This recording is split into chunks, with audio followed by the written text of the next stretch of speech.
He's not moving. I think your son is dying. Maya Williams's voice trembled as she cradled the tiny boy in her lap. She hadn't meant to stop. After another 12-hour shift at the pharmacy, all Maya wanted was to get home, microwave some leftover mac and cheese, and collapse into sleep.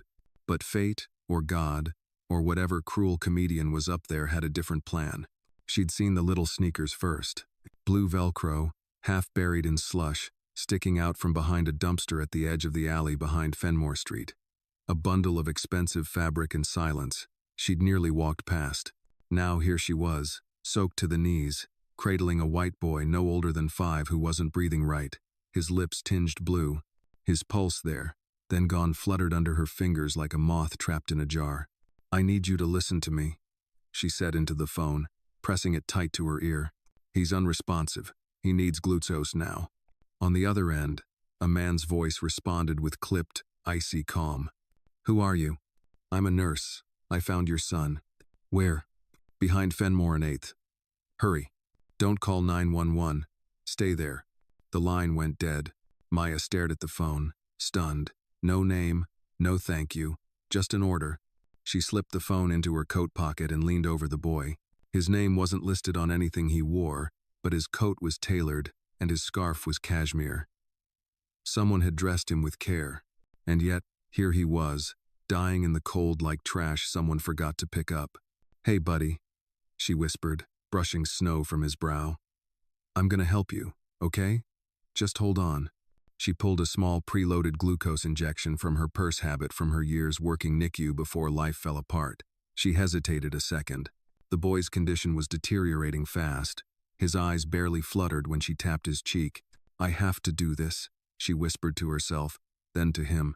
"It's gonna sting, but it'll help." She injected the dose into his thigh through his pants. At first, nothing. Then his limbs jerked violently, his back arched, and his mouth opened in a silent scream. His body convulsed hard once, twice before going slack. "No, no, no," Maya panicked, checking his pulse. Still faint, still there. "Come on, little guy, come on." She didn't notice the black Cadillac Escalade that rolled up until its door slammed shut. A tall man in a black wool coat strode into the alley, followed by 2 bodyguards. His presence cut through the cold like a blade.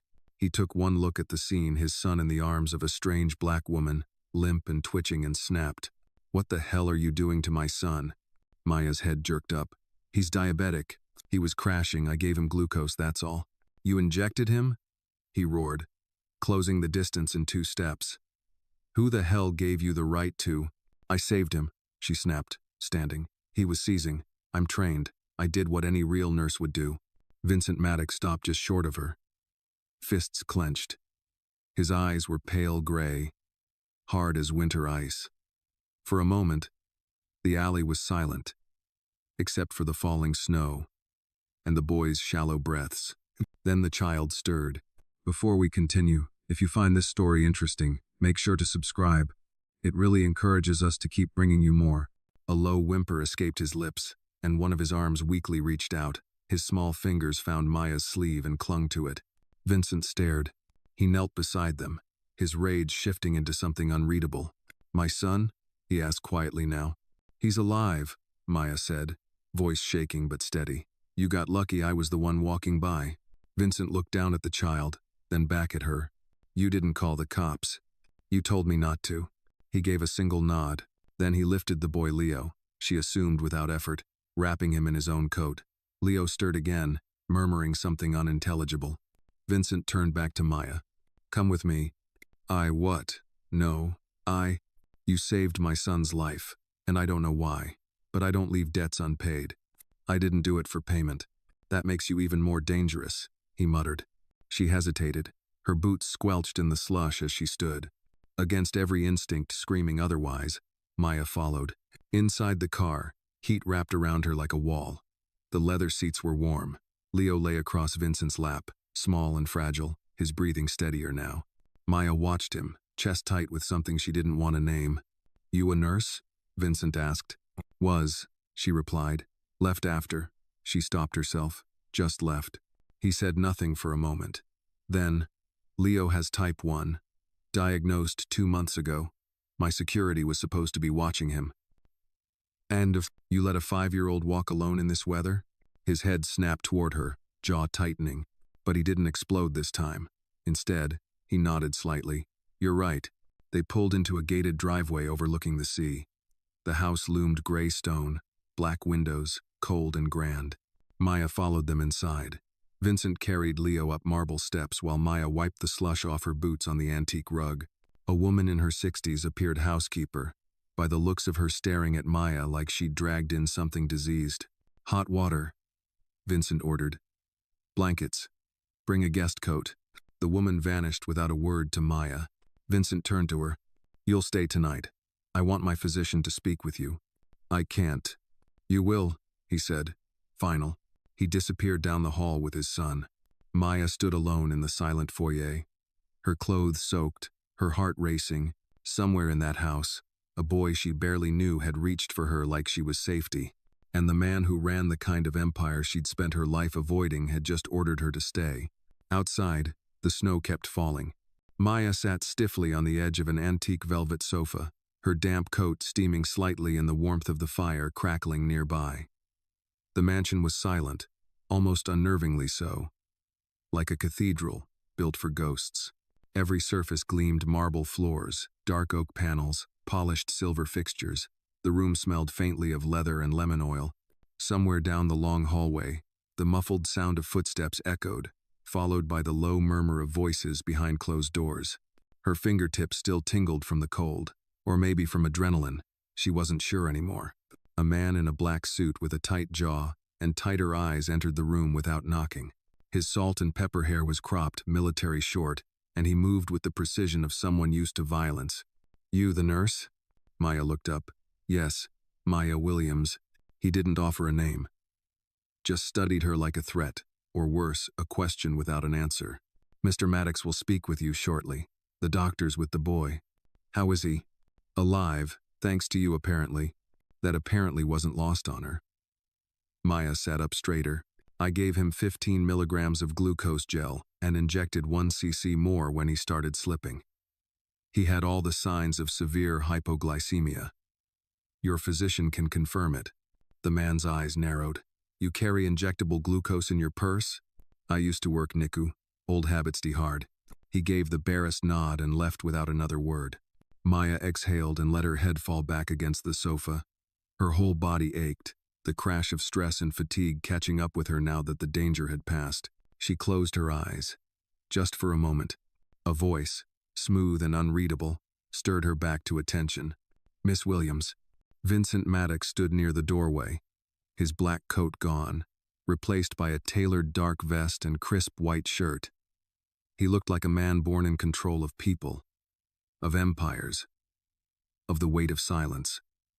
Maya rose, pushing aside the weariness in her legs. She's resting, he said before she could ask. The physician confirms your diagnosis. The glucose saved him. The seizure was an unfortunate reaction. I didn't overdose, she said quickly. I know, I had to be sure.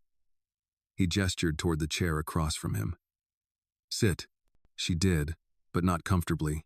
Vincent poured 2 glasses of something amber from a crystal decanter. He offered one to her. Maya hesitated. It's just tea. She took it, fingers brushing his for the briefest moment. The tea was strong, sweet, with a hint of orange peel, the kind her grandmother used to make in winter. He sat across from her, legs crossed, gaze fixed. The firelight danced in his eyes, but his face betrayed nothing. Do you know who I am? I know your name, she said. Everyone in this city knows your name. He tilted his head. And yet you injected my son with something without permission. Bold. I didn't have time for permission. You could have walked away. Maya met his stare. So could you. You didn't. For a moment, neither of them spoke. Vincent studied her like a puzzle, not quite sure what to make of her. Then he leaned back slightly, the first sign of ease. You used to be a nurse. Yes. Why did you stop? She hesitated. Because I couldn't save the one person I should have saved. His eyes flicked, just slightly. Your child? She nodded, once. A long silence stretched between them. Vincent didn't offer condolences. Maya was almost glad for it. Instead, he said, Leo has been nonverbal since his mother died. Trauma. He rarely touches anyone, even me. But tonight, he reached for you. I was just there, she said quietly. Sometimes, being there is enough. Vincent set his glass down. Stay. Maya blinked. Excuse me? Just for tonight, he clarified. He trusts you. He may need you. If you're still here and enjoying the story, we'd love your support. Take a second to hit subscribe. It really means a lot. And until I'm sure no one else can get near him, I'd rather he not be alone. You think someone tried to hurt him? I think someone failed to protect him, he said darkly. And I don't make that mistake twice. Maya hesitated, the weight of the mansion pressing in again. And if I say no? He smiled just barely. Then you'll be driven home with a thank you and a signed NDA. Maya stared at him. This man lived in a world of shadows and secrets, and somehow she'd stumbled into the deepest corner of it. But Leo's face flickered in her memory, the way his fingers curled around her coat, the faint whisper of "don't leave." "All right," she said. "I'll stay." Vincent nodded once. "You'll have your own room. Gibbons will show you. My son sleeps upstairs. You'll be called if he wakes." Maya stood. "Mr. Maddox, I don't want your money." He rose too, taller than she expected. "You'll take it anyway. Even angels deserve compensation." She didn't know what to say to that. The same stone-faced man from before returned, gesturing for her to follow. As she passed Vincent, he spoke again. "One more thing." She paused. "If you're lying about anything, I'll know." Maya looked back over her shoulder. "I've already lost everything," she said. "There's nothing left for me to lie about." He watched her walk away without another word. Upstairs, the room was elegant and impersonal. A bed too big, a fireplace too clean, and a view of the ocean that would have been beautiful in the daytime. Maya sat on the edge of the bed, staring at her hands, still cold, still shaking. She wasn't supposed to be here. She wasn't supposed to care.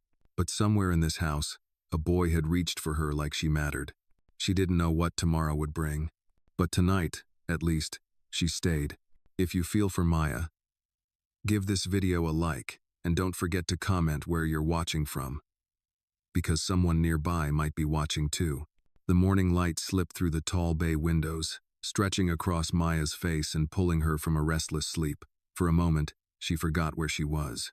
The sheets were far too soft, the silence too thick. No sirens, no upstairs neighbors arguing, no morning buses groaning past her bedroom window.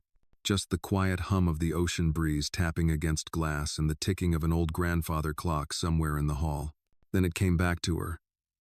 The boy. The alley. The mansion. Vincent Maddox. She sat up slowly, her body stiff from the weight of everything that had happened.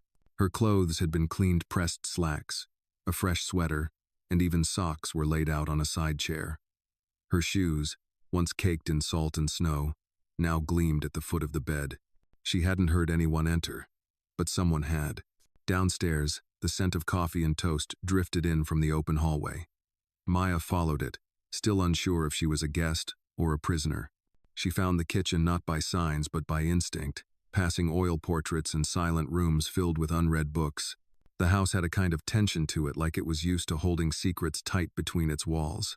A woman with silver hair and a mouth set in disapproval stood at the stove, cracking eggs like they owed her money. "You're up," she said, without turning. "Sit." Maya obeyed. The kitchen, in contrast to the rest of the house, was warm and real. There were cast-iron pans seasoned from years of use, a bowl of fresh fruit, and a mug already waiting on the counter black coffee. No sugar. She hadn't told anyone how she took it. "You're Gibbons?" Maya asked. "I am. And you're the one who jabbed a needle into Mr. Maddox's son. I saved his life." Gibbons turned, one eyebrow raised. "So I've heard. Doesn't mean I trust you." "I'm not here to be trusted," Maya said, lifting the mug. "I'm just here because your boss asked me to stay." Gibbons snorted and turned back to her eggs. "We've had others stay before. None of them lasted."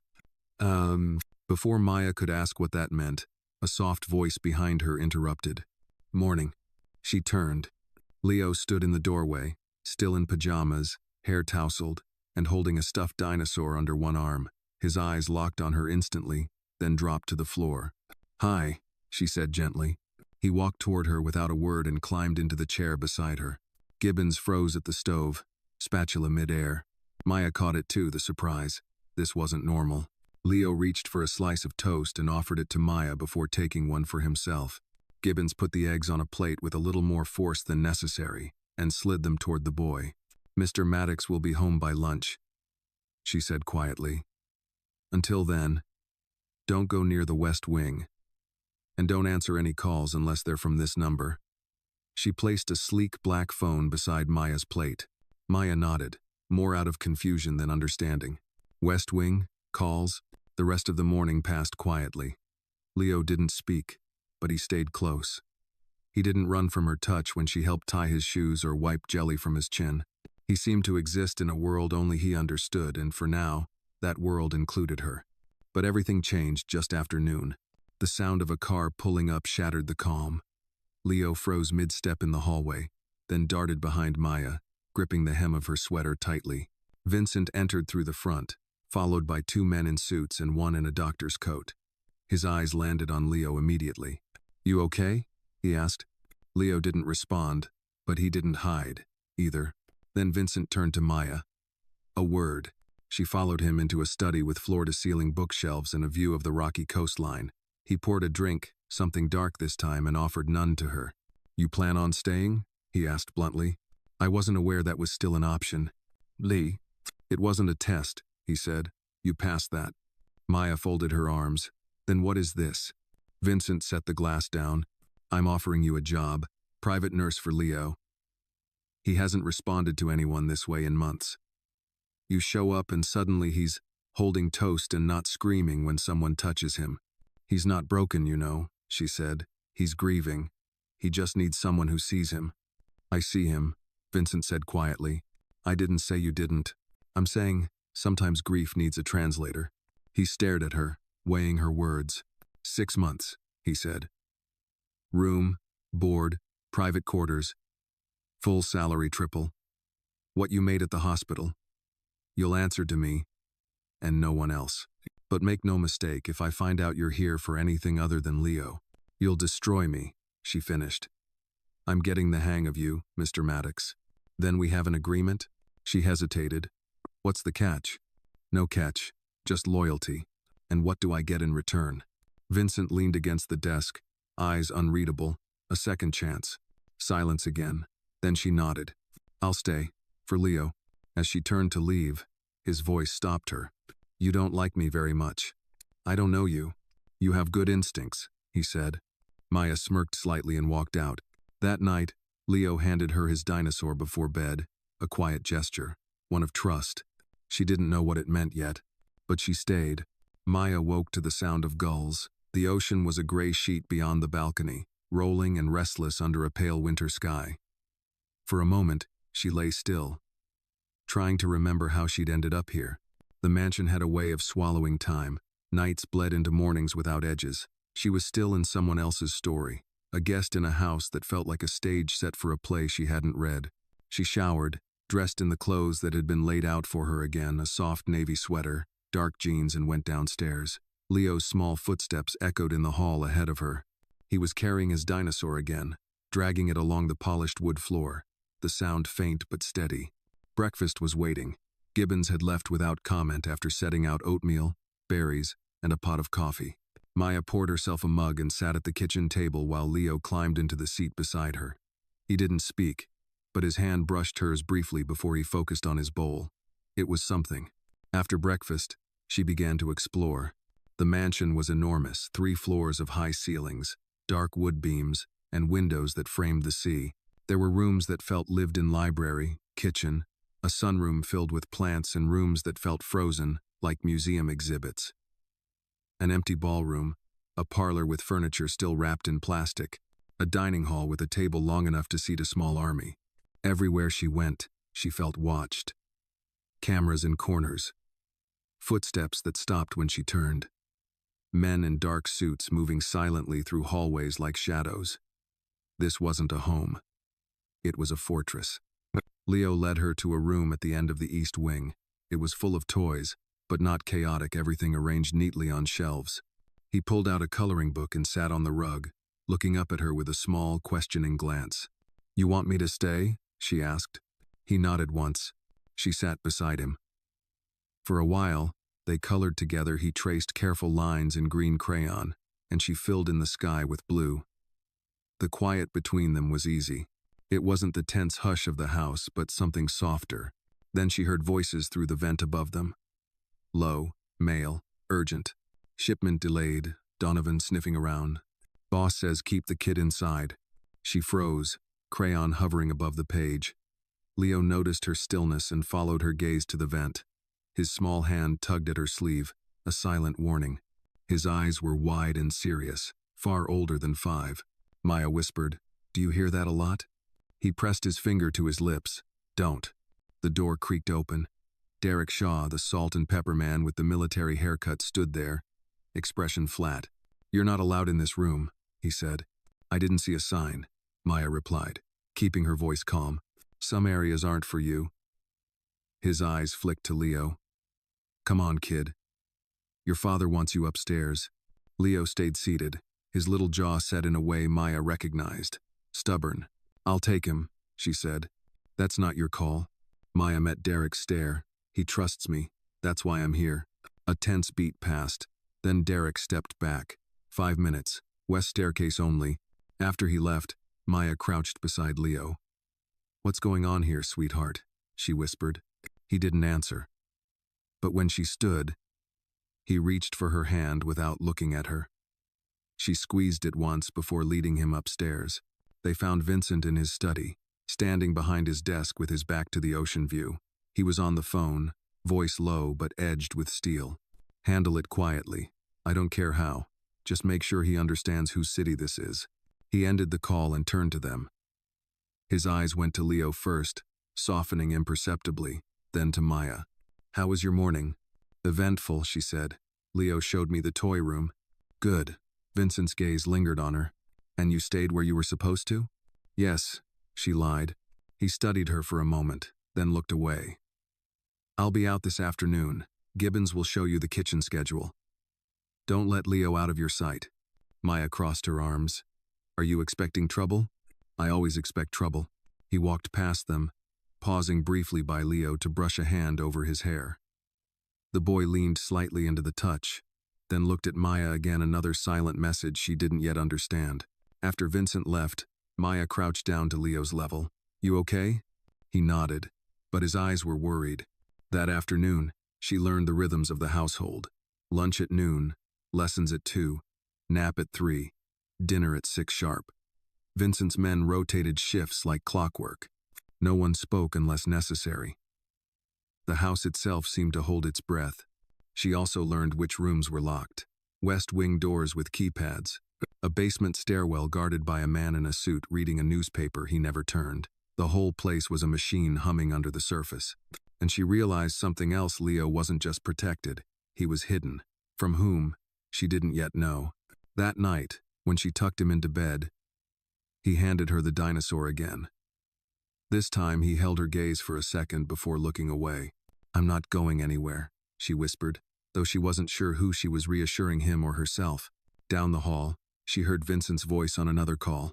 Low, dangerous. "Donovan thinks he can use my son against me. He's wrong." Maya closed Leo's door softly and leaned against the wall, heart thudding. She had stepped into a world she didn't understand, a world where a child's illness was a weakness someone might weaponize. And yet, for reasons she couldn't explain, she was still here. It had been 5 days since Maya accepted the job. 5 days of quiet routines and unspoken rules, of watching Leo blossom like a flower cracking through concrete. He still didn't speak, but he laughed now, a soft, breathy sound that made Gibbons pause in the hallway and pretend she wasn't smiling. The boy clung to Maya's presence like a lighthouse in fog. He reached for her hand during meals, looked to her before answering questions with gestures, and even began leaving his dinosaur with her when he went to sleep. Each day, she earned a little more of his trust, and each night, she wondered how long it would last. Vincent, for his part, remained a ghost made of marble and menace. He spoke little, but when he did, it was precise, measured like a man used to his words having weight. He rarely addressed Maya directly, unless giving instructions, though she could feel him observing her. studying her. That morning, Leo pulled her by the hand through a side corridor she hadn't yet explored. "Where are we going, little explorer?" she whispered. He didn't answer, just smiled and pointed ahead. They passed through a narrow stone archway into what must have once been a courtyard. It was overgrown now, vines crawling along the stone walls, benches covered in moss, cracked flagstones poking up through the earth. A small fountain sat at the center, dry and filled with leaves, but beautiful all the same. Leo ran to the center and pointed at the sky. Above them, a hawk circled, crying once before vanishing beyond the cliffs. "You like it here?" Maya asked. He nodded, then walked to the edge of the courtyard and crouched down. She followed, kneeling beside him to find a small pile of toys, rusted cars, a broken action figure, a marble with a chip in it. "Your secret stash?" she teased. Leo nodded again, solemn now. She picked up the marble and turned it in her hand. "You come here a lot?" He didn't respond, but he reached out and traced something in the dirt with his finger. An M. "Maya." Her heart softened. "This is our place now, huh?" A twig snapped behind them. Maya turned quickly, shielding Leo with her arm. A man stood at the edge of the courtyard, tall, thin, wearing a dark wool coat. He wasn't one of Vincent's regular men. Something about him felt off. "I didn't mean to startle you," he said, hands raised. "I'm a friend of Mr. Maddox, just out for a walk." No one walks through here without being noticed," Maya said coolly. The man's smile faltered. "You must be the new caretaker." "Nurse." "Ah." His eyes flicked to Leo. "And how is the little prince today?" Leo stepped behind Maya, half hiding. Her instincts flared. "I think it's time we headed back," she said, her voice sharper now. "Of course." The man gave a slight bow, then turned and disappeared through the side path, walking too quickly for someone just taking a walk. Maya scooped Leo into her arms and walked back toward the main wing, heart pounding. Something about that man wasn't right. He hadn't introduced himself, hadn't explained how he got into a locked courtyard, and worst of all, Leo had clearly recognized him and feared him. Inside, she found Gibbons in the hallway. "There was a man in the garden," Maya said. "Thin, tall, long face, dark coat. Said he was a friend of Vincent's." Gibbons's mouth tightened. "Did he touch the boy?" "No." But Leo reacted. Gibbons nodded once, then picked up the phone on the wall and punched a single number. Within minutes, the house changed. Doors were closed. Guards appeared in silent pairs, combing through halls. Vincent emerged from the west wing in a dark gray suit, jaw tight, eyes blazing with a fury Maya hadn't seen before. "Where?" he asked Gibbons. "Old garden. Miss Williams says the boy saw him." Vincent turned to Maya. "Did he speak to Leo?" "He said a few things. Called him Little Prince." Leo hid behind me. "Did you recognize him?"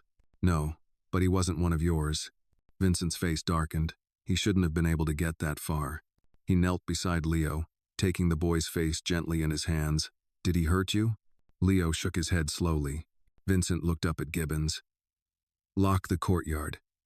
From now on, no one outside this household steps foot in that wing. Post 2 guards." Gibbons moved to obey. Maya said, "You need to tell me what's going on." Vincent stood. "That man doesn't exist on paper. No name, no record. But he's shown up before 3 months ago, outside Leo's school.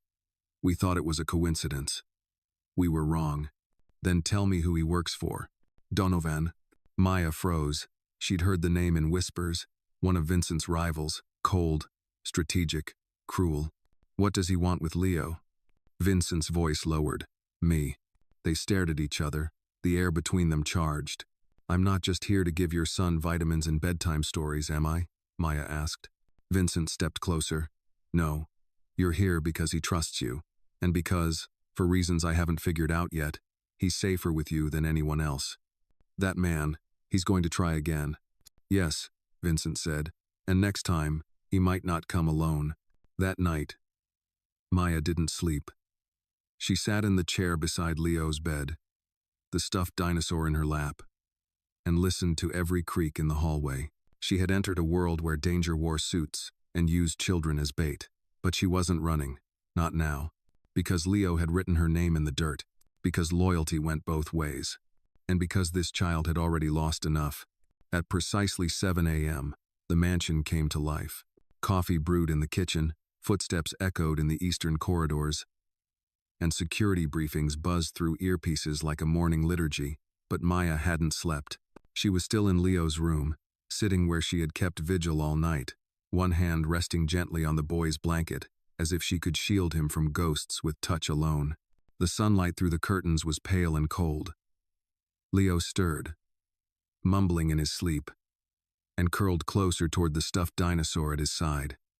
His breathing was steady, peaceful, at least for now. A soft knock tapped at the door. Gibbons entered with a tray tea, 2 slices of toast, and a hard-boiled egg peeled to perfection. "You didn't come down," she said flatly, setting the tray on the dresser. "I didn't want to leave him alone." Gibbons gave a rare nod. He slept through the night. Maya didn't respond. She was still hearing echoes from the garden footsteps, that stranger's smile, the way Leo had frozen behind her. Gibbons hesitated, then crossed her arms. "That man yesterday, the one in the garden. Donovan's people don't just walk into this house. If he got in, it's because someone let him in. You think there's a leak?" "I don't think." "I know." She looked toward the hallway. "Vincent suspects it's internal. He's been cleaning house. But someone's slipping through." Maya stood. "Then Leo's not safe. Not even here." Gibbons studied her. "The last nurse we had? She quit after a week. Said the silence was worse than the danger. You lasted 6 days, and already you're asking the right questions." "I don't scare easy," Maya said quietly. "You should." She turned and left.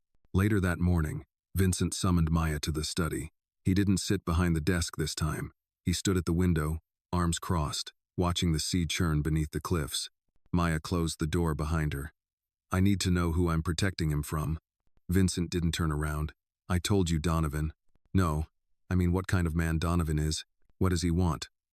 Why is Leo even a target? He's just a child." Finally, Vincent turned. His eyes were heavy this morning, more tired than cold. "I wasn't always in real estate," he said. "I started in recovery, debt collection, then weapons, then security. The kind that doesn't get reported." Maya said nothing. "Donovan was my partner, my cleaner. We came up together, until he decided I had grown soft." "Because of Leo?" Vincent nodded. "And his mother. She was light in a very dark place." "What happened to her?" "She died in a car fire. The police called it an accident. I called it a message." His jaw clenched. "Donovan knew she was the only thing I cared about more than power. When she was gone, he expected me to return to form. I didn't. So he's trying again, this time with Leo." Vincent stepped closer. "If he can't take him, he'll break him." A chill ran down Maya's spine. "Then he'll have to come through me." "Hi. You realize what you're saying?" "I do. Do you?" He looked at her for a long time, then said, "You remind me of her." "I'm not her," Maya said firmly. "But I know what it's like to lose everything. And I won't let Leo become someone else's casualty." There was silence. Then Vincent said, "I need someone on the inside. Someone who can stay close to Leo but also listen to the guards, the staff, even the housekeepers. You're not just his nurse anymore." "No. You want me to spy for you?" "I want you to protect him, and sometimes that means seeing the storm before it hits." Maya crossed her arms. "Then tell me where the storm is coming from." Vincent walked to the desk, opened a drawer, and pulled out a thin folder. He handed it to her. Inside were photographs, black and white stills of the stranger from the garden, surveillance images from parking garages, timestamps, notes scribbled in shorthand. Then a second face. A young woman with wide eyes and a smile too bright to be trusted. "Who's she?" "Alice Lynn. Worked in Leo's preschool as a substitute last year. Disappeared 2 months ago. We think she's been helping Donovan get information." "Information like Leo's schedule? His condition?" "Exactly." Maya felt her stomach knot. "Why are you showing me this?" she asked. "Because I don't trust anyone else. And because if something happens to me..." "Don't say that." "Oh." Vincent looked at her, and for the first time, his armor cracked. Just slightly. "I've made a lot of enemies, Maya. Some of them wear suits. Some wear smiles. and one of them wants my son. She closed the file. Then we start with security. Everyone with access to Leo background check. Interviews.